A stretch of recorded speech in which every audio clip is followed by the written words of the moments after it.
now it's time for us to discuss more of these headlines and simple keywords with Adam joining us via Zoom. Good morning, Adam. Good morning, Lena, and happy hump day. Happy hump day to you. Did you hear our question unboxing prompt? When you have to... I just missed it, unfortunately, but please. Not to put you on the spot, but when you have to choose one or the other, it's A or B. You cannot do a merging of both worlds. Did you go after your dream job or were you incentivized by higher paycheck?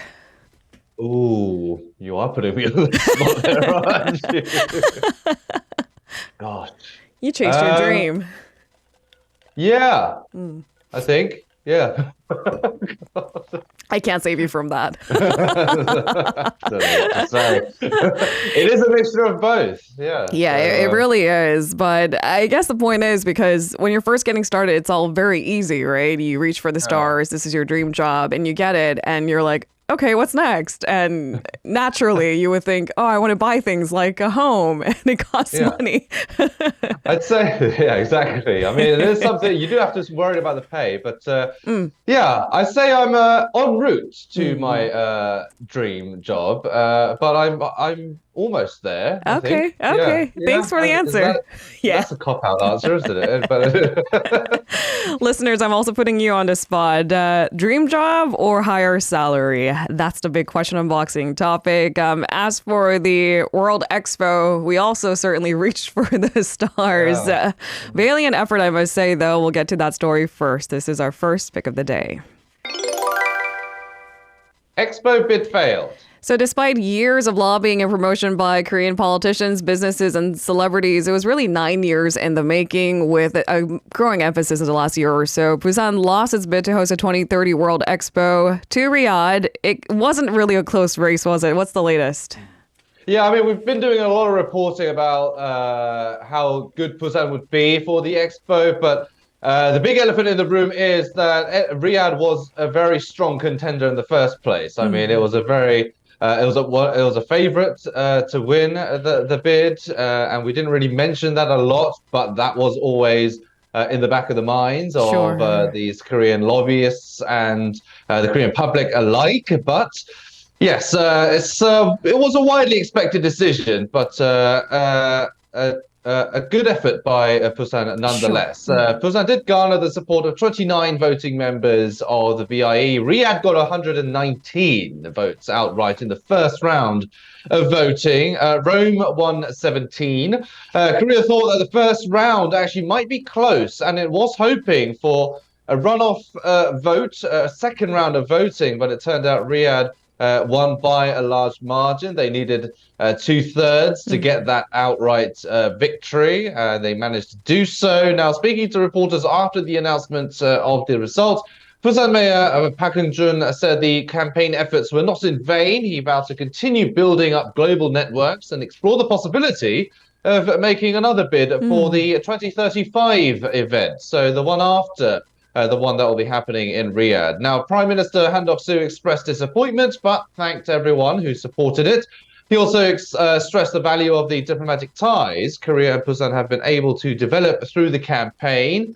Now, Korean campaigners tried to convey a message of hope and vision, believing that their country's economic achievements from the ashes of the Korean War could be an inspiration to other countries. Also, their last-ditch effort, they had brought in high-profile figures such as the former UN Secretary General Ban Ki-moon, the SK Group Chairman Choi Tae-won, as well as K-pop star BTS for the final presentation ahead of the vote. Now, the presidential office also acknowledged their efforts and thanked supporters who stayed up late to watch the vote results. Now, Busan did enter the race kind of late in July last year. That's when kind of the active campaigning kind of kicked off, and did have a tough challenge of going up against the deep-pocketed Saudi Arabia, which had initiated a significant marketing campaign from the early stages. So they basically had a head start. Now, during the process, though, Busan has garnered a lot of support and interest as well from the world. So their efforts weren't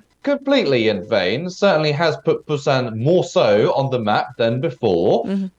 So that is something to take from this journey. Busan's name value is certainly higher than before. Sometimes you wonder, I mean, the Cannes Film Festival, was it always this massive? Absolutely not. It takes years and years of campaigning. And so I just have to make that comparison because, well, BIFF is kind of a big deal. Yeah, certainly. Yeah, so it certainly has it's more than so it certainly has garner the interests of a lot of people worldwide. So it could be a very popular tourist destination because of it. Even more so than before. All right, let's move on to our second keyword of the day. Armed border troops. So North Korean soldiers in the joint security area at the truce village of Panmunjom have been seen carrying pistols, raising further tensions along the border. So higher security at the JSA. What's the latest, Adam? Right, so you usually see these photos of soldiers from both Koreas standing along the JSA, the area where you see those blue huts mainly, and they were unarmed since this joint military agreement was made. But Yonhap News reports, citing multiple South Korean and American military sources, that since the latter half of last week, North Korean soldiers have been carrying sidearms while on duty. This is the latest in a string of moves by Pyongyang to resume military activities paused by that military agreement. Now, the move coincides with the regime's decision to restore frontline guard posts in the DMZ, something that we mentioned yesterday. Now, South Korean soldiers, though, on the other hand, in the area remain unarmed. So it is one-sided at the moment. Now, the UN command, which is in charge of the JSA, is reportedly weighing options while closely monitoring Pyongyang's moves. The National Intelligence Service here convened a meeting of senior officials where they stressed the need to prepare for any possible military provocations by North Korea.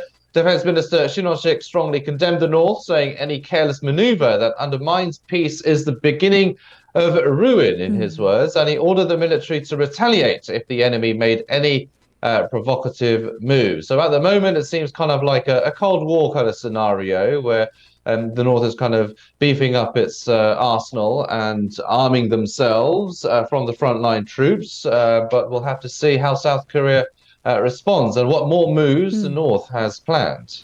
All right, let's move on to our third keyword of the day.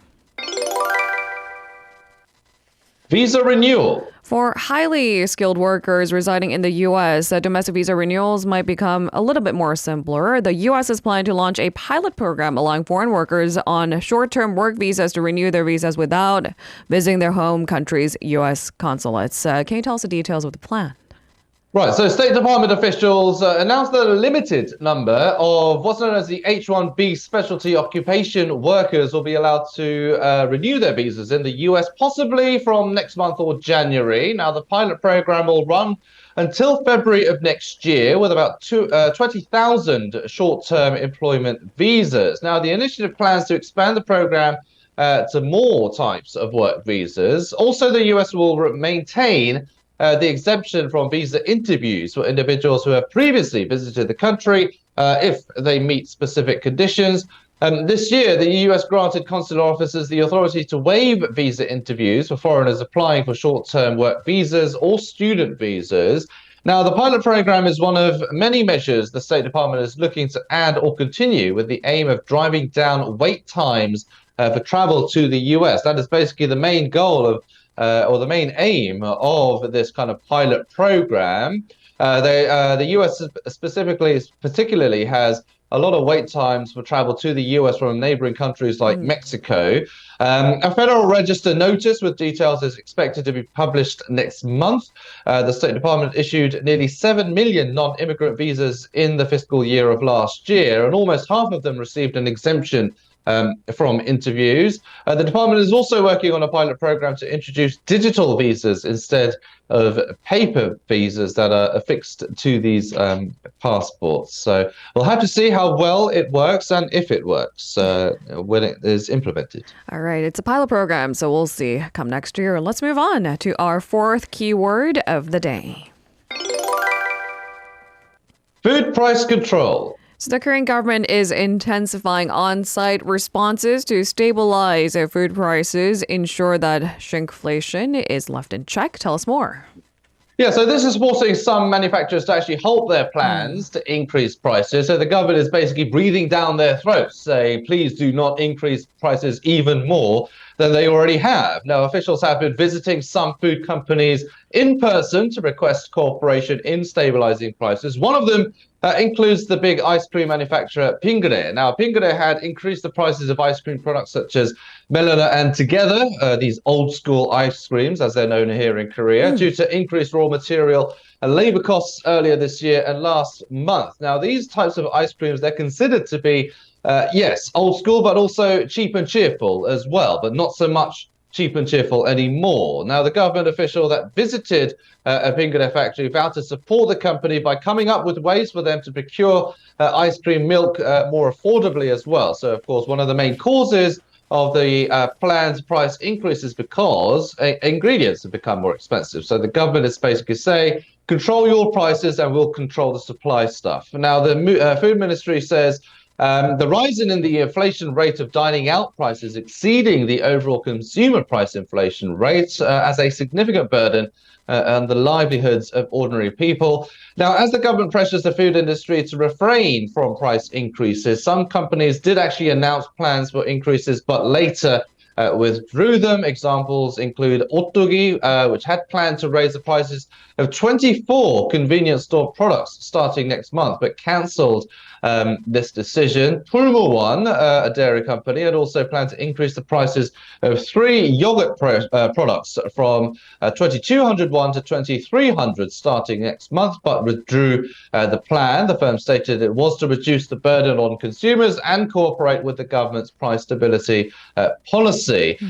But those are just a few good examples, but there are still concerns over shrinkflation, though. Finance Minister Chu Kyung-ho said the government is considering regulatory measures for shrinkflation, which he described as a deceptive sales practice. Shrinkflation being where the quantity of a product might shrink, but the prices will remain the same or increase. Now, he added that plans to present the measures next month after discussions with industries and consumer organizations. All right, and with that, we move on to our final keyword of the day. Energy Corporation. So Korea and Indonesia have decided to enhance their cooperation in the fields of energy and mineral resources. Can you run us through the details of the collaboration? Right. Well, this came after the two countries held the 14th Korea-Indonesia Energy Forum in Jakarta yesterday. They discussed cooperation on the supply chain for key minerals and other raw materials. They also discussed establishing hydrogen production facilities and cooperation on nuclear power, including small modular reactions. Now, Seoul aims to open the door for domestic firms to export hydrogen-powered vehicles and facilities to Indonesia by building related infrastructure there. Indonesia is a mineral-rich country, making it a highly valuable partner for related cooperation. Both nations are also set to launch a joint mineral research center in Indonesia for high-purity nickel production for secondary batteries as well. Of course, Korea is trying to boost its manufacturing capabilities and ties with other countries in terms of future technologies, such as the secondary batteries essential for electric vehicles, as well as other kind of power sources for these vehicles as well, including hydrogen. And Indonesia is abundant in these resources, so it makes sense to boost cooperation with it. Thank you very much, Adam, for today's coverage. I apologize for putting you on the spot. Tomorrow, I won't do it. It's okay. I feel a bit uncomfortable, but I'm okay. I'm over it now. Thanks, Adam. I'll see you tomorrow. You're very welcome. See you tomorrow. If you're listening to our program using the podcast service, just a reminder that we do go live Monday through Friday, 7 a.m. Korea Standard Time. So tune in and help us make the show more informative by giving us your input. See you bright and early on Good Morning Seoul.